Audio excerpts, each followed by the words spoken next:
যথাযোগ্য মর্যাদার সাথে মহান মে দিবস 2024 উদযাপনের জন্য শ্রম ও কর্মসংস্থান মন্ত্রণালয় বিভিন্ন কর্মসূচি গ্রহণ করেছে।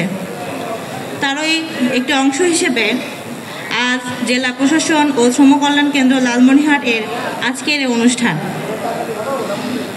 এই অনুষ্ঠানে উপস্থিত সম্মানিত সভাপতি জনাব মোহাম্মদুল্লাহ, জেলা প্রশাসক লালমনিরহাট মহোদয়, সম্মানিত বিশেষ অতিথিবৃন্দ, উপস্থিত সুধী এবং বাংলাদেশ সহ বিশ্বের সকল শ্রমজীবী মানুষকে জানাই আন্তরিক শুভেচ্ছা ও সালাম। আমি ডাক্তার আফরোজা খাতুন, চিকিৎসা কর্মকর্তা, শ্রম কল্যাণ কেন্দ্র Lalmonirhat.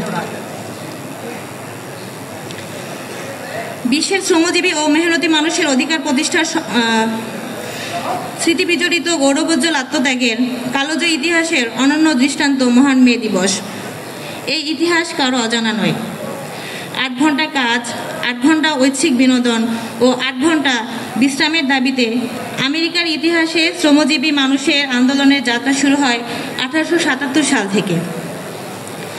The federation of organised trade and labour union 1884 সালে আমেরিকার শিকাগো শহরে একটি কনভেনশন করে সেখানে ঘোষণা করে 1886 সালের 1 মে থেকে 8 ঘন্টা কাজ করে ফ্যাক্টরির দরজা বন্ধ করে দেওয়া হবে এবং সেই ঘোষণার পরিপ্রেক্ষিতে 80,000 শ্রমিক তখনকার মিশিগান এভিনিউ থেকে পদযাত্রা বের করে এবং জাতীয়ভাবে ধর্মঘট আহ্বান করে। কিন্তু শিল্প মালিক ও ব্যবসায়ীদের প্ররোচনায় এই কর্মসূচিকে বানচাল করার জন্য পুলিশ মোতায়েন করা হয়।